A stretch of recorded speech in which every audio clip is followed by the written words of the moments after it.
A very warm welcome to BBC London. I'm Thomas Magill. As Bangladesh gears up for national elections, concerns are growing here among the London Bangladeshi community about alleged government repression against the opposition.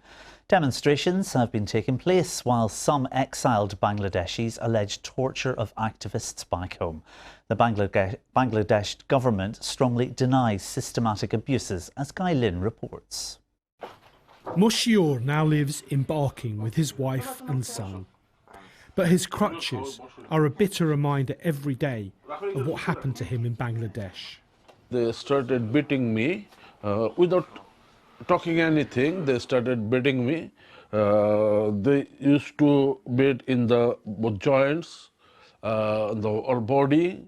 He used to live happily in Dhaka, but he was seized in 2015 and tortured, he says, by secret policemen for several months for his links to the opposition BNP party. I thought that they will take me and kill me. Right that moment, it was my thinking that I am dying. My son, my daughter, my wife will never come to know that I have been killed. Actually, I cannot remember the things, what happens with me. You can't understand, actually. I mean, do you really mean you are concerned about Bangladesh? In the capital, there have been regular demonstrations from those in London's Bangladeshi community who are opposed to the current regime. There's been concern over a number of years about violence against political dissent. The regime says recent unrest has been fuelled by the opposition BNP party, and the upcoming elections, which the BNP has refused to take part in, will be free and fair. Bangladesh's Ministry of Foreign Affairs told us they deny any systematic violence, torture, kidnaps or disappearances of political party members. Any past allegations were proved to be false, they say. New ones will be thoroughly investigated. Every day, Abrar looks at these pictures of his dad, who he last saw in 2012 when he was just 17. His dad was a prominent opposition politician, but one night he was kidnapped, Abrar suspects, because of his political links. His family still don't know whether he's alive or dead. It's the trauma within the family, handling each other's emotions. I can't really explain it in words, to be honest. It's very hard for us as a family, as a son as well. One day you have your father and you cannot even think of living without your father, and the next day there's no whereabouts of him. For now, Abrar's trying to start up his life as an immigration lawyer. Meanwhile, Magill is still trying to recuperate after the violence he suffered, the trauma he says will never leave him. Guy Lynn, BBC London. 2 people have been charged in connection with a fire at the constituency office of MP Mike Freer in North Barnet. Police were called to the office in Ballards Lane on Christmas Eve after reports of a fire in a shed. Paul Harwood and Zara Kasuri appeared at Willesden Magistrates Court earlier and will appear at court again in February. A MasterChef finalist says he's heartbroken after he and his wife were forced to close their restaurant in South East London. Tony Rudd employs around 20 people at the Copper and Ink restaurant in Blackheath, but he says it's no longer viable and believes the cost of living crisis is having a big impact on customers. Everybody says the same thing. Their mortgages have increased, their shopping bills have increased, their energy bills have gone up. And as a result, people that were eating out twice a month are eating out once a month, or if it was twice a week, it's once a week. So we felt that.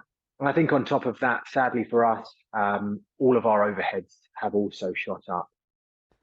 Well, it comes as UK Hospitality said the sector urgently needs government help. In response, the Department for Business and Trade said the Chancellor pledged more than £4 billion of support for small businesses and hospitality sector. Now, the cost of heating has meant more and more people are turning to warm banks. That's spaces where you can go when it's cold. One charity has set up around 300 of them across London, and bosses are discovering it's not just heat the space is providing for communities. Ross Miklashevich reports. Fresh fruit and veg for the shelves, but this isn't a supermarket or corner shop. It's a church hall, converted into what's known as a warm space. That's when we were removing all the dump. This one in Walthamstow set up last year. The original plan to help people cope with the biggest rise in prices in 70 years. A year on, not much has changed. I mean, as far as cost of living is concerned, even people actually, like even two-income families, it's such a tight squeeze at the moment. Vera's here today to stay warm, but also do a fresh food shop, all for a fraction of the price she'd pay down the road in a local supermarket.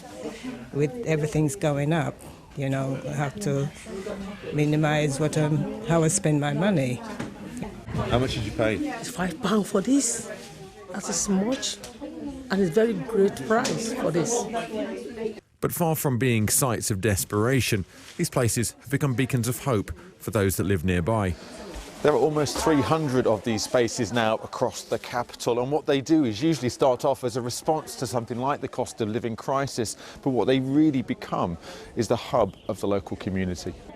People came because they were looking for warmth. That was the idea. They wouldn't be able to turn on the heating at home, so they came for the heating, but often what they did is they stayed for the meeting because they met people, they connected with people here in their communities, and we found that social connection, meeting friends, chatting with them, volunteering at spaces, that's been a really big impact.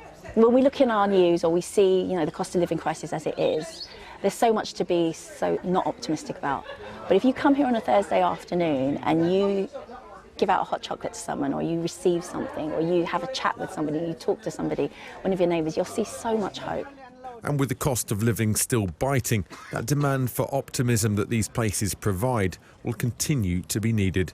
Ross Miklaszewicz, BBC London. Now, a Tesco Express store in Soho has been saved from demolition after being formally recognised as a community asset. Westminster City Council made the decision about the Dean Street branch after residents responded in a survey to the supermarket, saying that the supermarket would be something they'd really miss. And finally, the Tower of London has a new resident. Not a beefeater. Say hello to Nicky, a kitten belonging to a yeomanry warder. And that takes us to the weather with Kate Kinsella. Good afternoon. It was a dry, bright but quite chilly start first thing this morning. Beautiful sunrise, but the cloud has been edging in ever since. Fairly high to start with this morning. You see this beautiful halo around the sun, spotted in a few places earlier on today, but the cloud has been thickening. This afternoon, the Met Office has a yellow weather warning in place for heavy rain. Now you can see the progression of this rain coming in from the southwest, cloud thickening, the rain arriving. The wind will also strengthen as that rain moves through the afternoon. Heavy, persistent rain, widely 10 to 20 millimetres, could be more locally, and of course it's falling on saturated ground, so could lead to localised flooding. Temperatures today around 10 Celsius. A very wet end to the day. Through the evening that rain is heavy and persistent. Only through the early hours will it start to gradually break up and turn patchy. It's going to be quite a windy night too. The minimum temperature, if that cloud breaks in the west, could drop as low as 3 Celsius. So a chilly start again tomorrow. Any remnants of that system, the cloud, any rain will clear away eastwards. A drier afternoon, the wind a bit lighter, some brighter spells, maybe even some sunny spells, but the temperature through Friday getting chillier, 8 Celsius the maximum.